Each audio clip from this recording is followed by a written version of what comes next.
All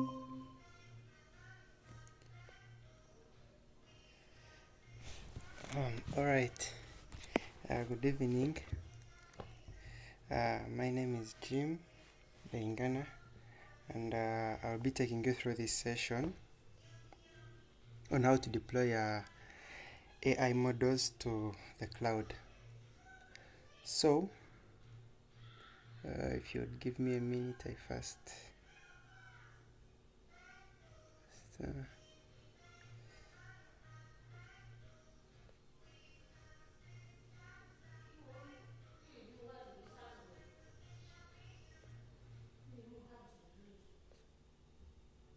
all right.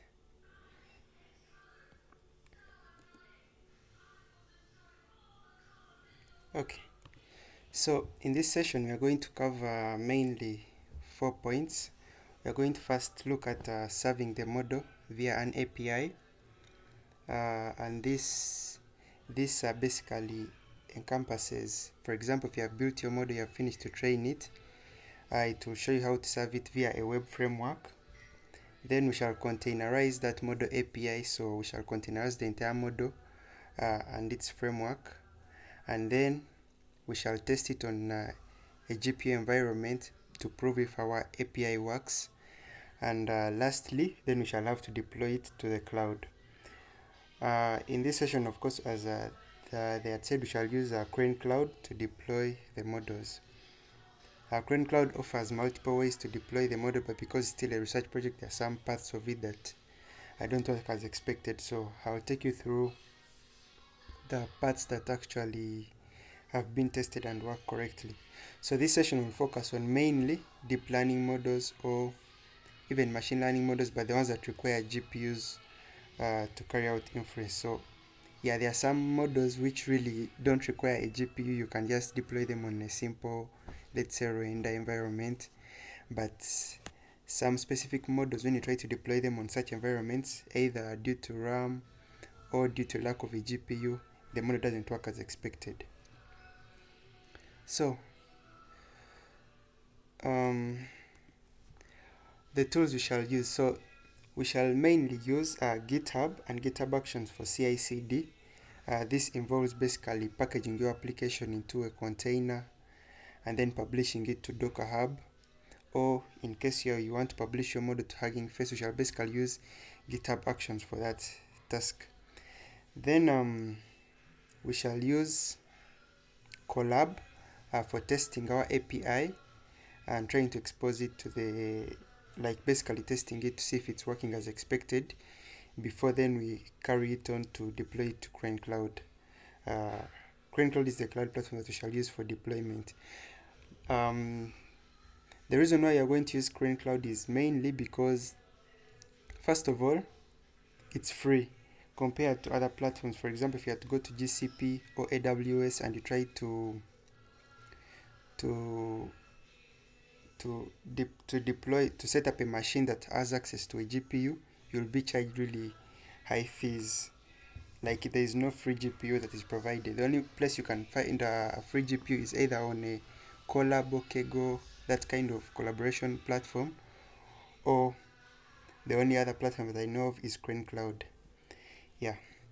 So that being said, let's first go through the first part, which is serving the model via an API. So to serve the model via an API, you mainly need a web framework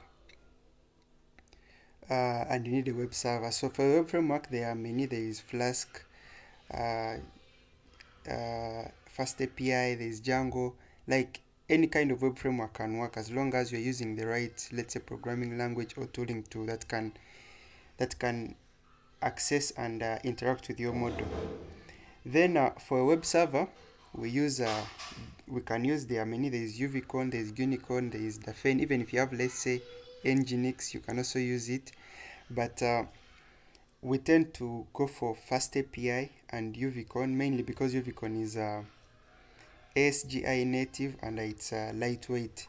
And also Fast API is also ASGI, like it was built on the fundamentals of ASGI. And what ASGI means is that's basically it's an asynchronous web gateway. Like it handles web requests in an asynchronous way, because traditionally most web applications before, like the Flasks and Django's, they used to work in a WSGI, basically in a synchronous format. But of course, as trends came in, there was a shift to ASGI. But because these previous technologies were built kind of a long time ago and they have to support those legacy platforms, they tend to stick to that paradigm that they're using. So these main these are the new technologies, the fast API and the UVCon. They tend to, because they are modern, they tend to adopt also the modern technologies from the ground up. Also, you can also use Dafen. Dafen is also an ASGI uh, web server, but it's a bit more complicated or like high level. So we tend to go for UVCon due to its lightweight nature. So how do you serve your model? Say, for example, we have to go into some little code to demonstrate uh, how you will serve your model. Assuming you have finished to train your model, you have done all the necessary initial stages and you would like to serve it. So what you do is, of course, you set up a Fast API application. Fast API, it's a really simple uh, web framework that you can use. It's a really simple web framework that you can use to serve your applications. What it mainly requires is you have a way that you can interact with your model, of course, programmatically using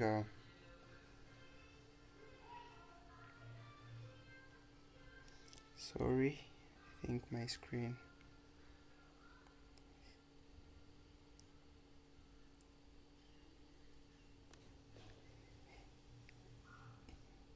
Yeah, as I was saying, you need you need a way that you can interact with your model programmatically, and of course usually use Python and your machine learning framework that you're using. Let's say if you're using sklearn, PyTorch, TensorFlow, whichever you're using to build and interact with your model. So you need that kind of API to interact with your model. Then you need also to have a web application. The web application is basically to allow web requests to come in into your application. So if we are to go into this simple API that we have here set up, as you can see, it imports, these are basically the like utility functions and classes that PyTorch uses. Then now we import diffuse users. So in this model we are using we are building an image generation chatbot. Actually, we are building an image generation chatbot whereby a person gives it a prompt and it generates an image. So currently we have not deployed any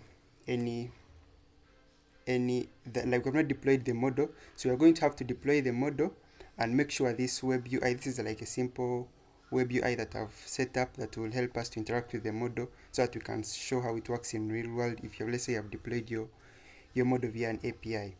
So as I said, we are using stable diffusion. Stable diffusion is a large vision model that generates images from prompts. You might have heard of it. So that's basically what you're going to deploy in this tutorial. And the model we are going to use, it's on Hugging Face. If you go to huggingface.co, scope, yeah, we shall come to that later. Let me first. Okay, so the model we are going to use is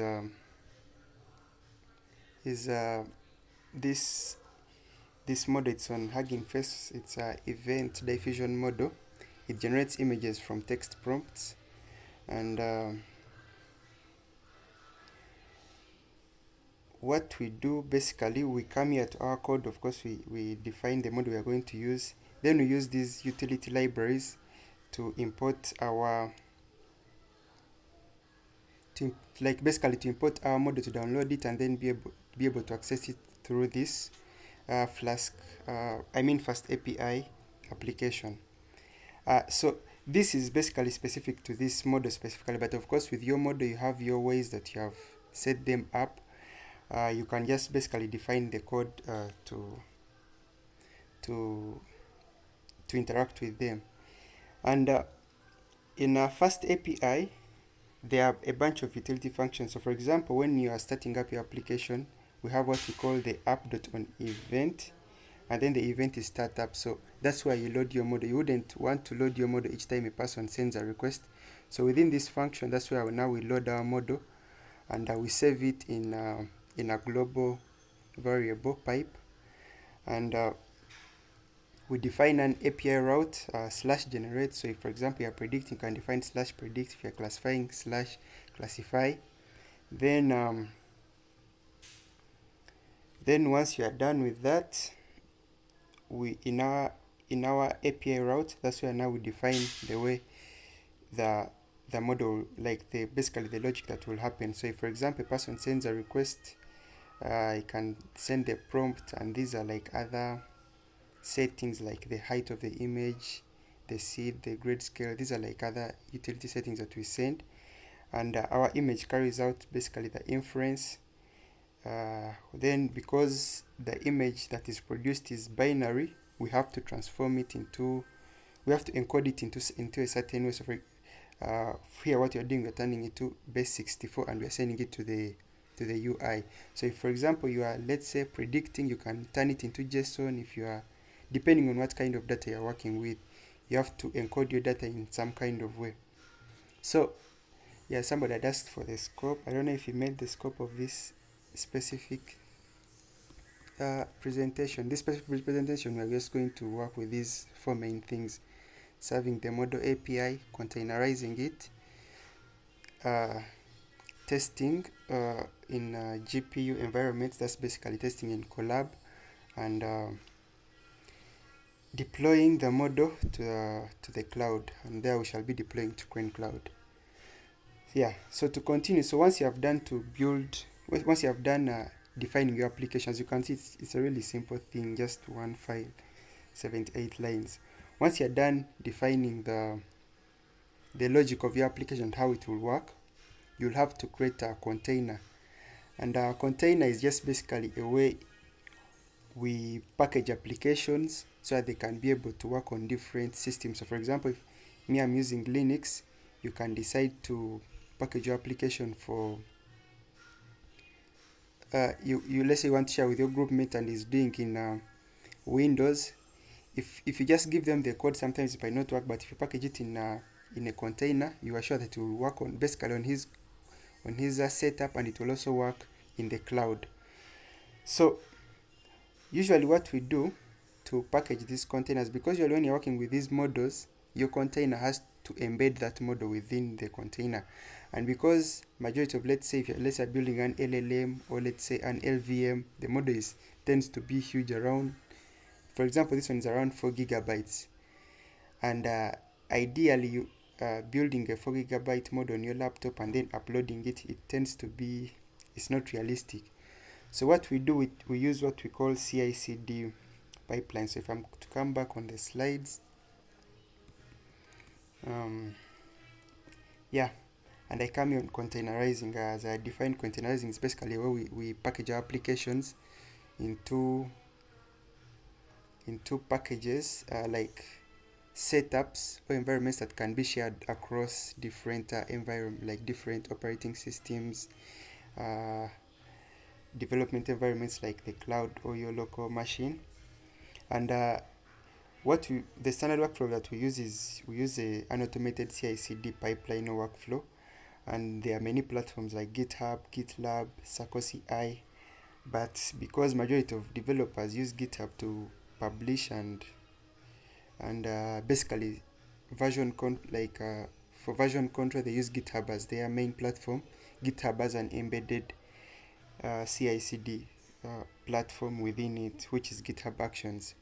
So the way we use GitHub Actions is basically you define a file, what you call a workflow file, and you define the steps of building your application, what requirements you need and all that. So Docker images or Docker applications or basically containers, they usually have a standard they have a standard GitHub action workflow. And what we usually do, we go in our project repository or wherever you have your code, and you go in, you create a folder called .github/workflows. It's a standard, you can't change it. If you put it in another directory, it won't work, so you have to always put a .github/workflows. Then under that workflows directory or folder, you define a file. So now we have defined docker publish, but it can be of any kind of name. Okay, it has, what is it? Yeah, I think it's some internet issue. Okay, yeah, so once you have created that file, then you define the workflow. So in this workflow file, there are mainly two main things that you need. One, you have to define this under images. You have to define this route. This route means the online repository where your Docker image will be pushed. And for us, okay, me, I'm using my personal. It's Jim Junior B/events gen mode. That's where my container is going to be pushed. But also, when you have, if in case you have like your own Docker, Docker Hub account, you can create a new repository, and then you publish your, and basically these GitHub actions will publish your Docker image to that place. And a Docker Hub, you can just access it at hub.docker.com.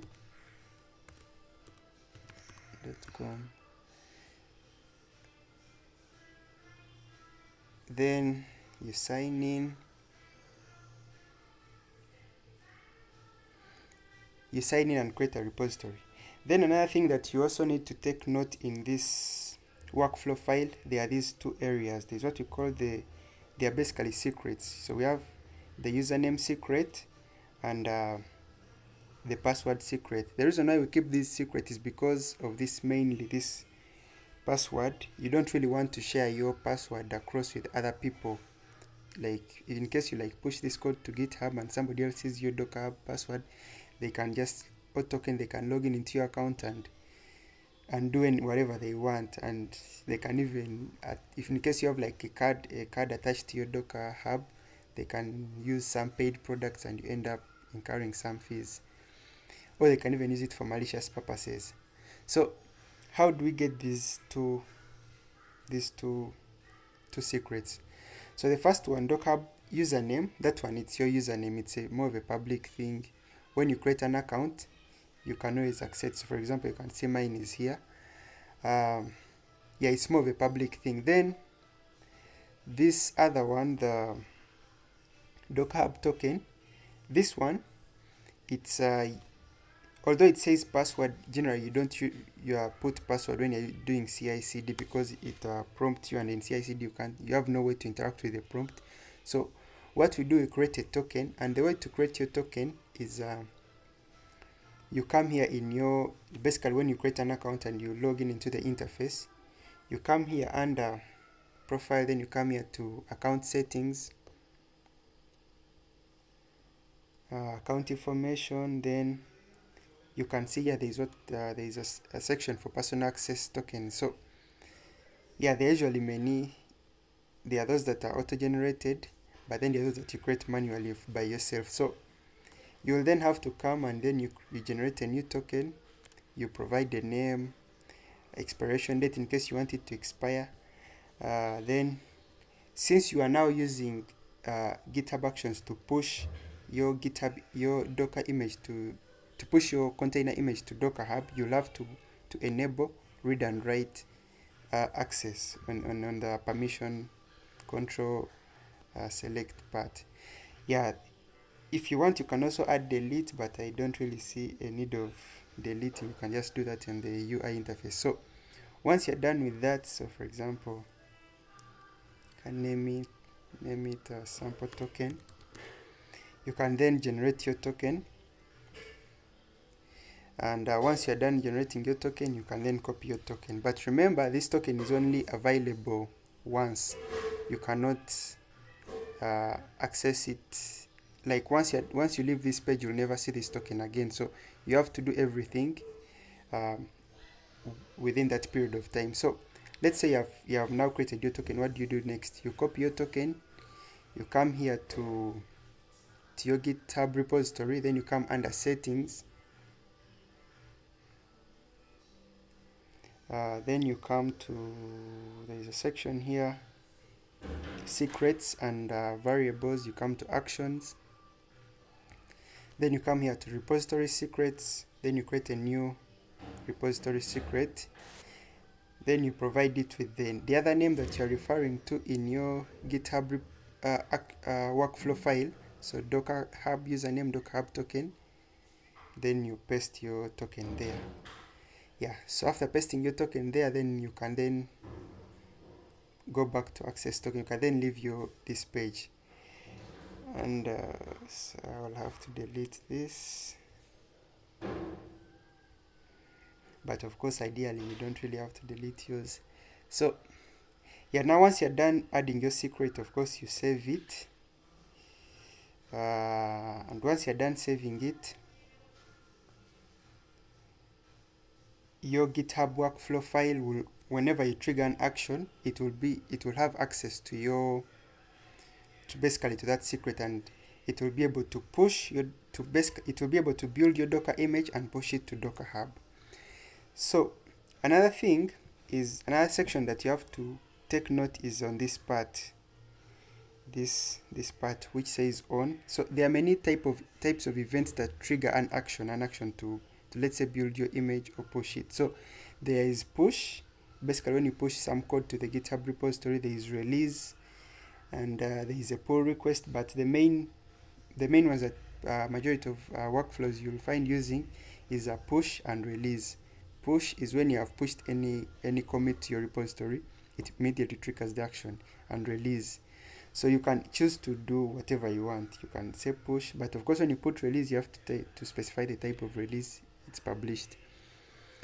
Yeah, and for release, in case you don't know how they do it, the way we do a release on GitHub, you just come here under releases.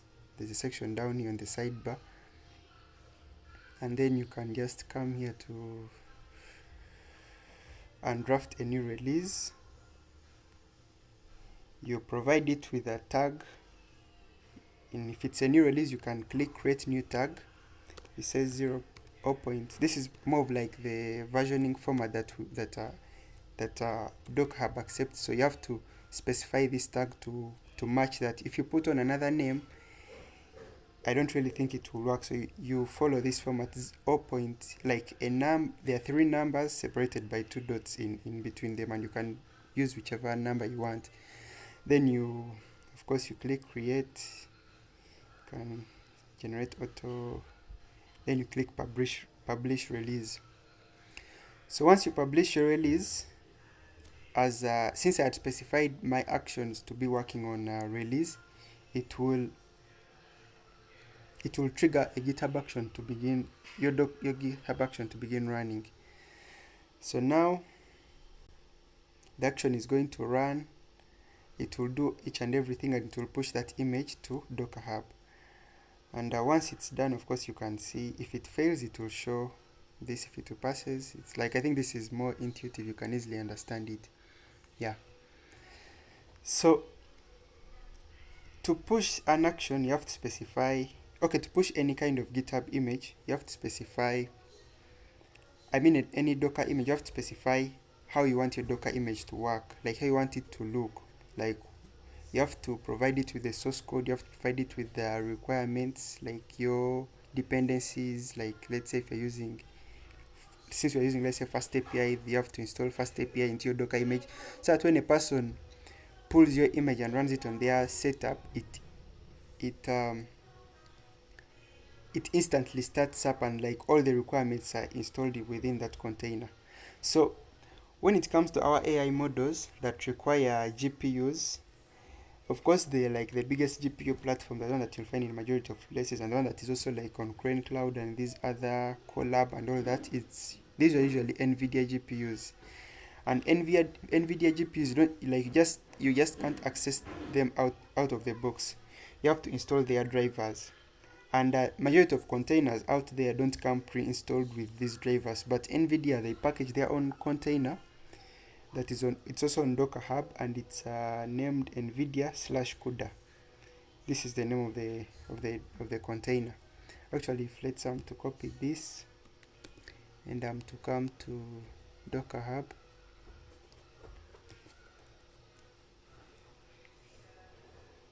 Yeah, you can find it here. Yeah, and once you let's say you go to the, you can also just Google search. Once you come to the Docker Hub image, I mean Docker Hub page of, let's say, the NVIDIA, the this CUDA platform, its Docker Hub image, you'll have to copy one of these tags. So there are very many.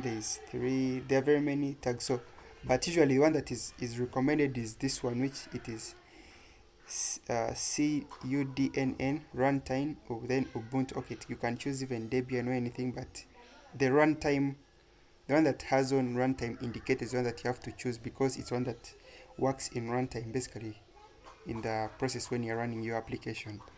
Yeah, so you copy the tag, then you come to your Docker Hub, to your Docker file. It's a file that is usually in the root directory of your repository, and then you put a semicolon, and then you paste the tag of the image. If you even make one mistake, of course, as you know, usually in coding, just one mistake, you'll be pointing to a wrong or a non-existent Docker image, and your container won't work. Yeah, so once you're done with that, you set, because you're using a Debian container, we have to set it's not really a requirement, but it's usually best for Python. You set Debian frontend and interactive. That means in case a program like, let's say, Python or pip or anything tries to prompt you, like, there's sometimes you're trying to install a package and they prompt you, do you really want to continue this action? This environment variable disables those prompts, so basically you don't really have to add to carry out them. The programs will read that environment variable and automatically disable that process. So once you're done with that, you can install some required packages, like we will need Python, pip, we need build essentials, git, and all that. Yeah, and this one is really required because it's required for security. If you don't have this, something like request library won't work. So you need to install these dependencies. So we do some configurations, then we copy our requirements.txt file. Of course, if you have built a Python application, requirements.txt file defines the requirements of your application. So since we're using, let's say, Fast API, we'll need Fast API, we need PyTorch.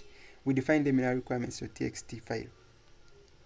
In case you don't know how to do requirements.txt file, you can always do a pip freeze. It will you run the program, the command pip freeze, it will bring for you the requirements of your project, and you can paste them into this file. So we do then a pip install. We define some environment variables. Then we copy our application file, basically the file that contains the Flask code. Yeah, and we paste it into our Docker environment. Then, if you go back to these slides, as I had said on this, we are using UVCon as our web server that is going to serve our Fast API application. So usually in most cases you'll find that they are using Unicorn, but I wouldn't recommend using Unicorn because of its architecture. So if I to come back to our Docker file, you can see we are defining UVCon. It reads our application. This is basically a normal command to start up our web server, and we are listening on port 80, and it's exposing on port 80. So once that it's done, if you run your action, and it will read this Docker file, and it will build your application, and then it will publish it to Docker Hub.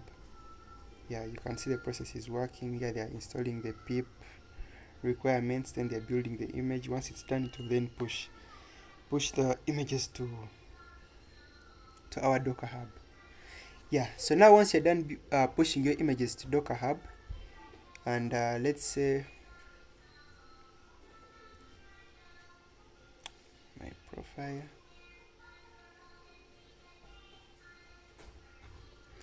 Yeah, so let's say you have pushed your image, and here it is um, on your Docker Hub repository.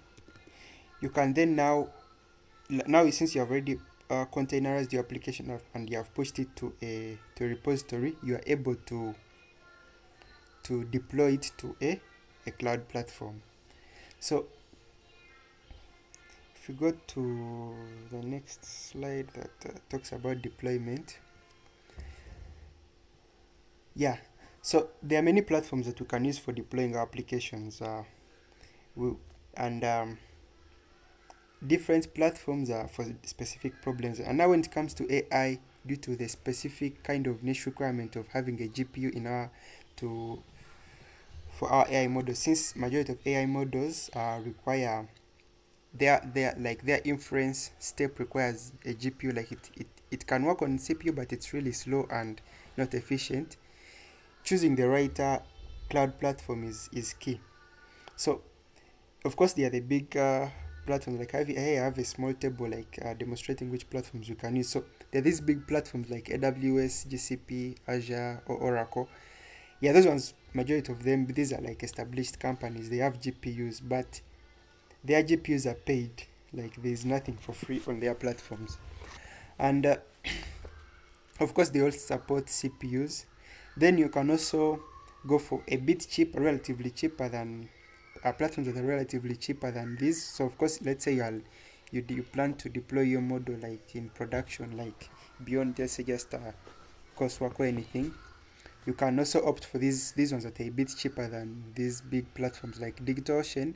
DigitalOcean also provides GPUs and they're a bit cheaper. They give you a web server that has GPU access, or you can go for Runpod is way cheaper than all these, though it's built in. It's more for AI agents than AI models. But you can also, because it provides the GPU access, you can also find a workaround and deploy an AI model on it. Then there are these other platforms like Hostinga, Hetzner, OVH. Yeah, those they don't really support any of that. Then we also have what we call platform as a service. These ones they don't provide infrastructure. They don't provide you with an actual entire virtual machine. They just give you an interface to deploy your application. You don't really have to mind what's going on under the hood. So the ones that provide GPUs, as far as I know, there is Crane Cloud. Uh, Also, DigitalOcean, though of course DigitalOcean doesn't lie under platform as a service, it also has what we call droplets and no, it has what we call the DigitalOcean app platform, and you can request. That's of course if you're paying, you can request your application instance to be attached to a GPU. Yeah, and you run your application with GPU access. But yeah, that's generally DigitalOcean doesn't lie under platform as a service.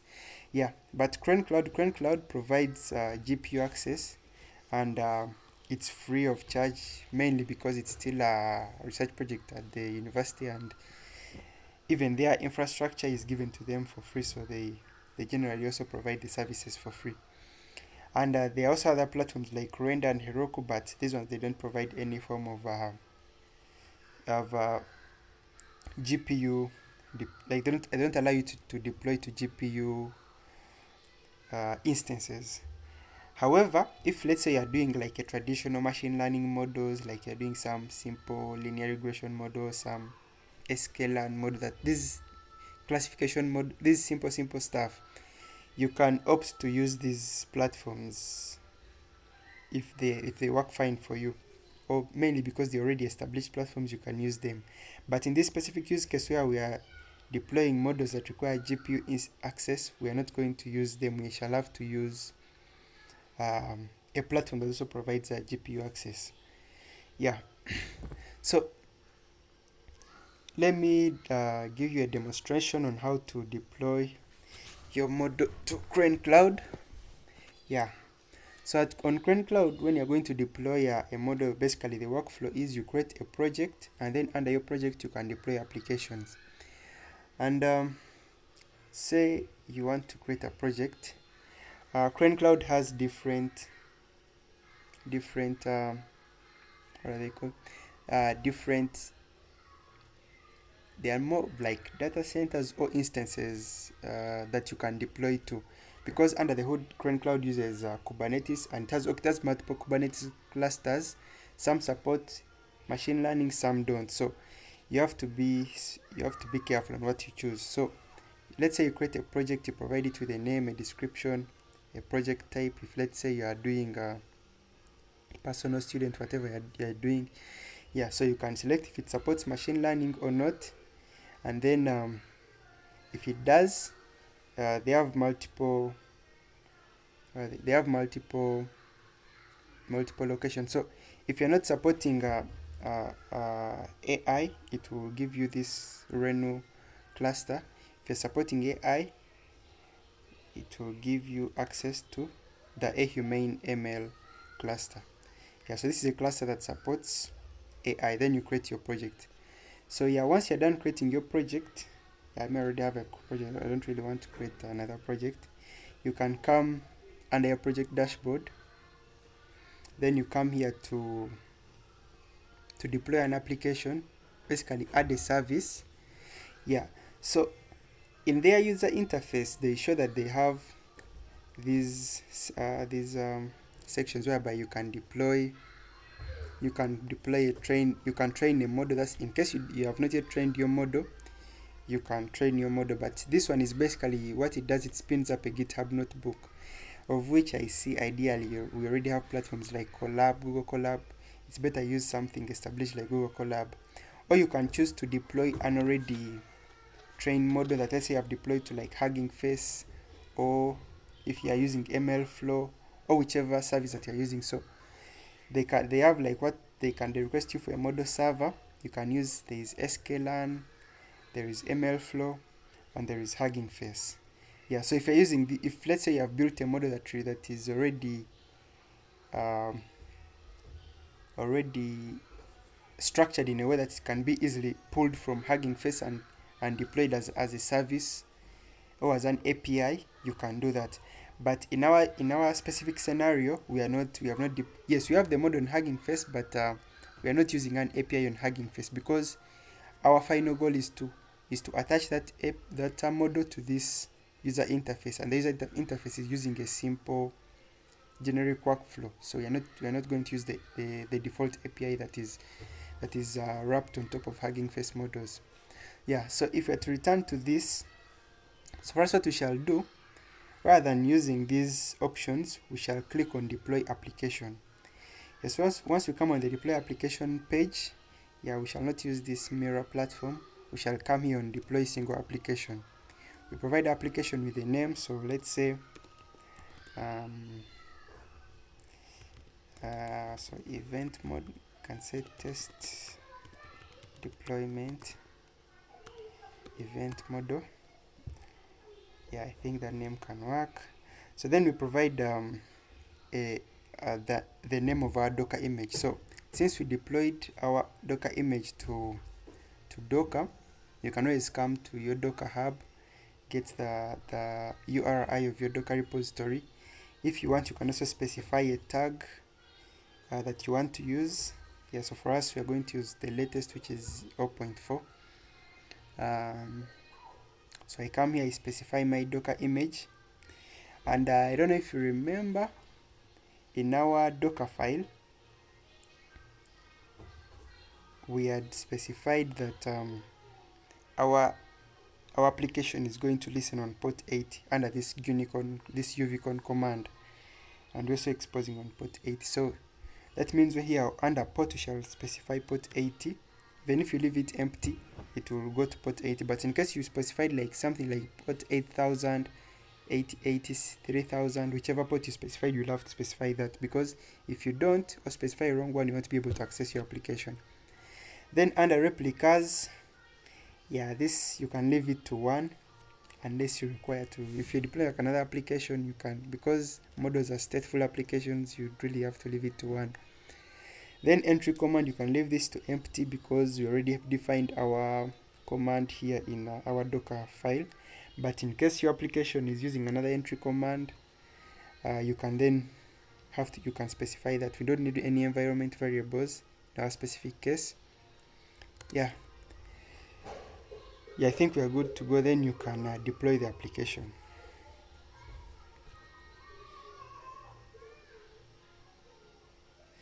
Yeah, so once you deploy application, it will take some time. So you can see it's under this. It will take some time for your application to spin up, because it has to first for example, download the model from GitHub and what. But mine has see, yeah, mine has, the reason why mine has deployed immediately is because I had already deployed this image on the Crane Cloud platform. So basically what Crane Cloud does, in case you published an image before, it does, and you try to redeploy it, it doesn't really have to repull your image or re-download your image from Docker Hub. So it can just immediately um, it can just immediately what's it called? It can just immediately get a copy of your image on its local systems and set it up. So and basically deploy it. So once that it's done, you can always come here to logs to verify if your application is already running. As you can see, so we are using the CUDA image. It first sets up the NVIDIA stuff, the drivers and all that. Then you can see this is where my application begins running from. It's loading my pipelines. These are like normal Hugging Face stable diffusion stuff. Yeah, so as my application is deploying, Crane Cloud will provide me with an API endpoint where I can, like a URL that I can use to access my application. So you are seeing it has given me a domain that I can access my application in here. Yeah, but usually what happens is that it takes some time because they are deploying on Kubernetes and they have what we call an ingress control on top of it. So usually it takes some time for the controller to resolve your application. But yeah, it takes some time for the controller to resolve application. But after a certain period of time, it then resolves your, like, you can then basically open your application and you'll be able to access your API here. Yeah. But in case, of course, it takes long, you can always just reach out to them and they do it for you manually. They can always do it manually and your application is served. Yeah. So now once that is done, uh, we can move on to, as basically our endpoint is resolving, we can move on to basically testing our API in, let's say, in a GPU environment. So for example, this like can come in. For example, you are still in the development stage and you would like to verify if your application is working as expected before you build your Docker image and publish it to the cloud. So in this repository, I have I have where is it? Yeah, I have a notebook. In this repository that can help you to basically set to deploy to test your API within a collab notebook. So I mean a collab environment or a Kaggle notebook, like those online notebook environments, because I'm sure usually you find our local machines don't have access to GPUs unless you are running like some kind of gaming laptop or anything. But majority of standard laptops don't really have access to NVIDIA GPUs. Usually their graphics card is an integrated graphics card, which is not ideal for machine learning. I mean for these kind of machine learning models. Yeah, so if I'm to, let's say, open up Collab, I'm going to just demonstrate how you can test out your API in development, how you can test it up under a under an environment that has access to GPUs or TPUs. Yeah, so you'll have to ignore. I already have some commands. I'm not really going to have to type these commands again, though I'll provide access to the link to this notebook so that you can just copy it and input your own details. Yeah. So for testing, I had added in this RMRF. This was basically deleting some stuff that I had done. So the first step is we are cloning our repository so that we can have our source code, the source code of our repository that contains our first API application. We can have access to it inside our Collab notebook, because usually these notebooks they come only with the only files that they come with is the sample data folder and your Collab notebook page. So you basically have to clone your first API application to be accessible within this environment. So once we do git clone, we clone the thing and we save it in the scripts directory. You'll see it has created a new scripts directory here, and it has basically our entire GitHub repository. And under the app directory of our GitHub repository, we have the API file directory, which contains our app.py, and this is basically a reference to our first API application. Yeah. So sorry about that. Where is my yeah? So after cloning your application, then you move on to installing the requirements. So of course, again, we have our requirements.txt file. You can run it. It will install everything. These are requirements of your application that it depends on. So once it's done installing them, we are now basically good to go to run, because you have the requirements, we have the code. We are good to go to run our application. Yeah. So let's first ignore those upper parts. So we can usually come here and run our uvcon command to start up the API server, and it will actually start it up. But the problem is, when this uvcon starts up your application, it starts it up on localhost, and ideally these Collab environments are also running under containers, and there when it exposes the application to localhost, there is no way you can access that localhost on the internet. Like it is a host that is within the container of your Collab environment, but it's not accessible outside the internet, so that you don't have any way to verify or test your API if it's working, because like you have no way to test your API. So what we usually do, we use a reverse proxy. A reverse proxy is it's basically an application that accepts traffic from the internet and then routes it to an internal service that is running inside your computer. And there are very many out there, but the ideal one that we use in this form of development setup is a reverse proxy that is called ngrok. Ngrok is what it does is when you start, let's say you have started, take an example of a React application. You started the React application on localhost 3000, and you want it to be accessible outside on the internet.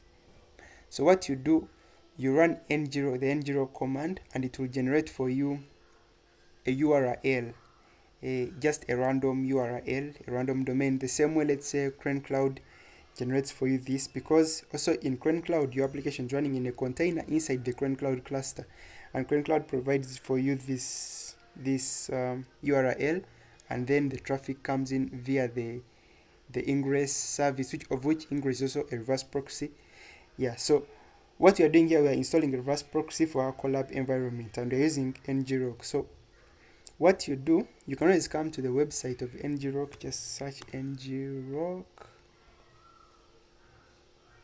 and you come to NGRock. You can come to download in, because it works on Windows, what and all that. But so whichever platform you're using, you can download it for your application, for your platform, and install it.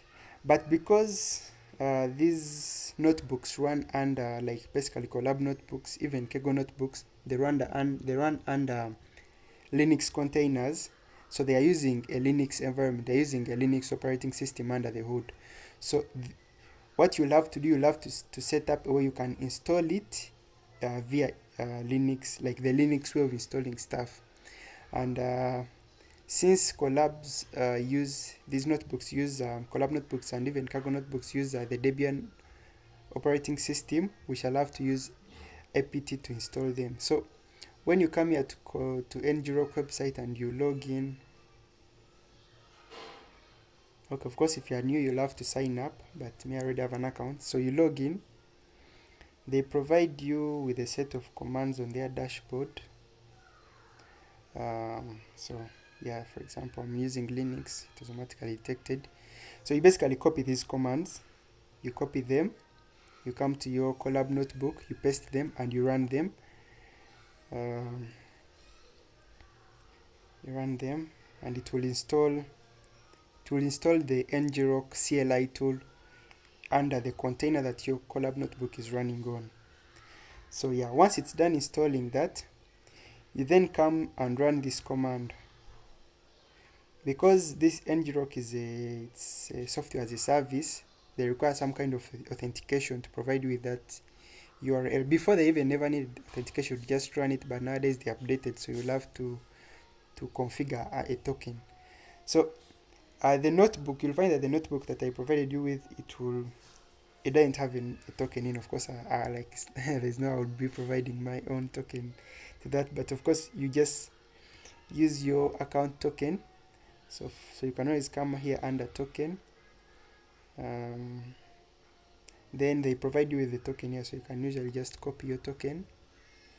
Then you come here on this command, and of course you come and paste here your token. It's it's NGRock configure add auth token, then you paste in your token, then you run the command, then it will save your auth token in a configuration file, basically giving you the ability to run the Nginx I keep on saying Nginx, but run the NGRock command and have your API accessible on the internet. So once you're done configuring that, you can then move on here to starting your application. So the thing is, this UVCon command, it's how should I call it? It's an interactive command whereby when you run it, it will take over the process and it will keep on running continuously. So what we usually do, in Linux there is a command called nohap. Nohap is it's a Linux program that helps you to run applications in the background. So let's say I'm giving an example. Let's say you SSH into a server and you want to run something on the site to be running in the background as you're doing other stuff. You can always use nohap. You just basically type nohap, then the command that you want to run. In our case, we are running uvcon. This basically uvcon, then run scripts.app.api.app is basically a way that we tell uvcon where our application is. So as you can see, it's under the scripts directory, under app, then API, then app.py file. So that's basically what you're doing here. Then this other part is just the name of the process. So you can name it API, whatever thing you want to name it. But me, I'm just giving it app. Then you have to specify host 0.0.0.0, as I am sure you know, like I say from computer networks. This IP means the host machine. Then we specify the port. So we are specifying port 80 because our application, if you remember, we had defined that it will always open on port 80. Yeah. Then we specify workers 1. Ideally, if it was in production, you wouldn't really need to specify workers 1 uh, because you are running a production service. You don't want to limit your users to only one worker. But within Collab, it's recommended to run it as workers 1, mainly because you would want UVCon to, if let's say request come in, then it like overload the Collab instance, and let's say you run out of memory, or like basically run out of resources due to many workers running, let's say an AI inference instance, and you know that thing can cover out too much yeah too much it can take up too much resources. Yeah, so we specify 1 worker. Then this is basically telling that all our logs should be saved to this log file. Yeah, and other other arguments. And then at the end of the command, we always add on an and thing, that and symbol. That is basically to tell it that it should keep this process running even if we exit this specific cell. Then we tell it to sleep for 2 seconds, and then here we're basically printing out the uvcon.log to see what's going on in our application, basically to get the logs of our application. So if I run this command, yeah, it will run and stop. But ideally, in the backend in my Collab container, my API has begun running. So now once that it's done, so we can always first, before you expose your API to the internet, you can always first come and run to see what's going on, to make sure your application instance has run. So as you can see, if I keep on running this tail uvcon.log file, it will keep on telling me the progress of my application. So yeah, of course, it's going to first have to download my, you can see it's fetching my application from my model from Hugging Face. It's going to take some little time.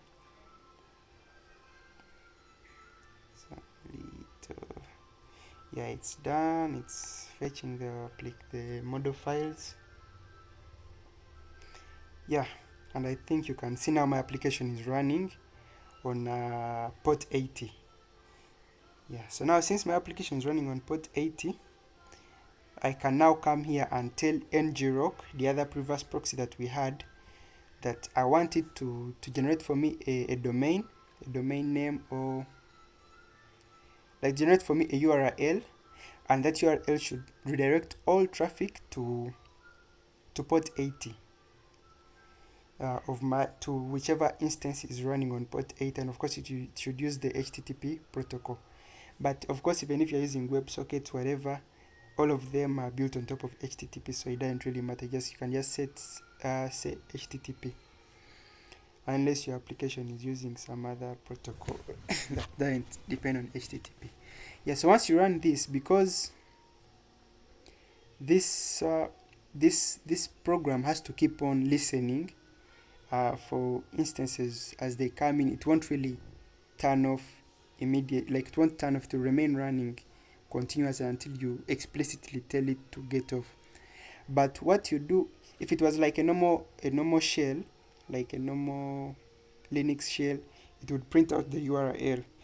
But I don't know, I think there is like some issue with the way Collabs reads logs, and the way this program also outputs logs, it doesn't really print out the URL. So what you usually have to do is you have to come to your dashboard, to this dashboard, and you come here under, as you see, universal gateway. You come here to endpoints and traffic policy.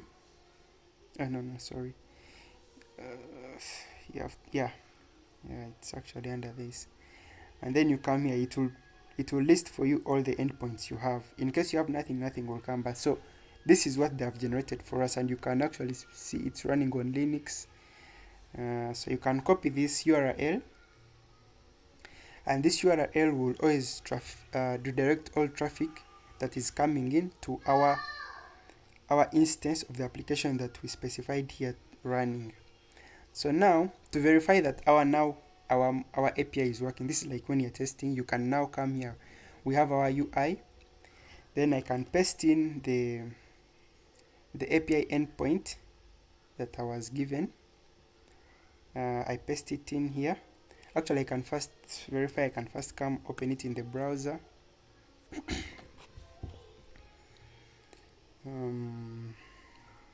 Okay. So on the first time when you open this URL, it's actually recommend the first time when you get it, you first open it. It will first give you a certain web page to. It's like a security reasons to verify. So for example, let me say I open it in okay, sorry, you won't be able to see my incognito tab, but if I open it in incognito, like, it brings up a certain interface that you have to verify. Yeah, it's just for security matters. So the first time you usually have to verify those that security prompt, but after that you won't be requested for that. So yeah, after that you can see it's saying that welcome to event. Yeah, basically my first API is working well. So what I do, I then come to my UI, my user interface. I paste my endpoint there.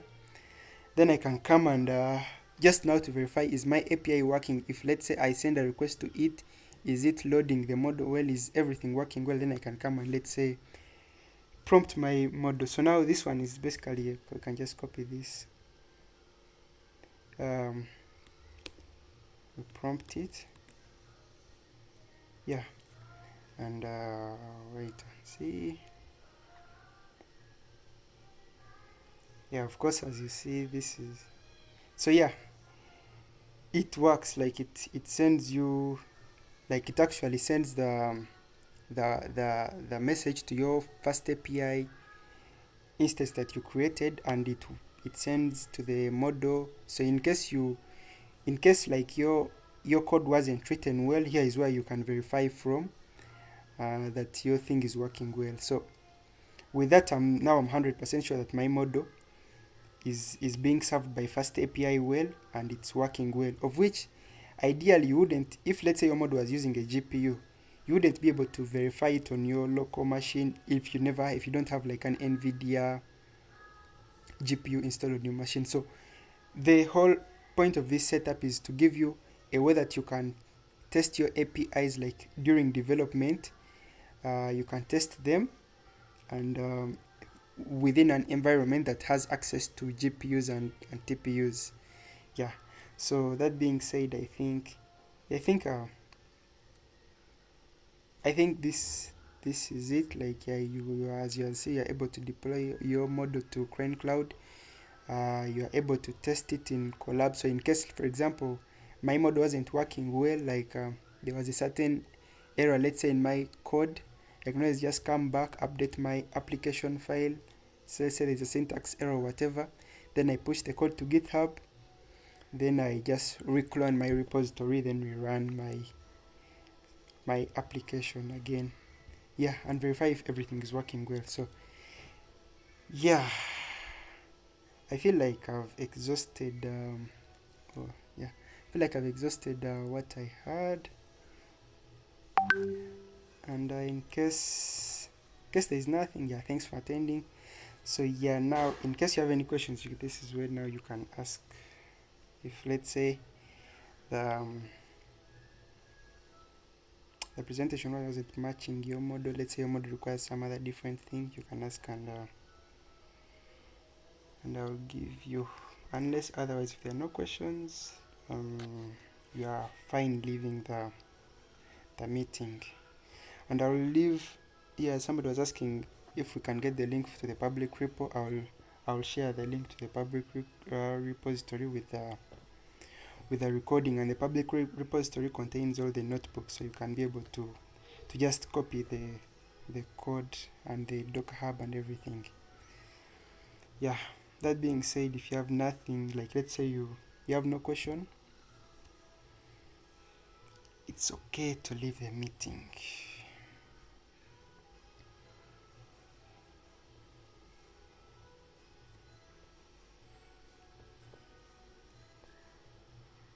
No questions? Okay.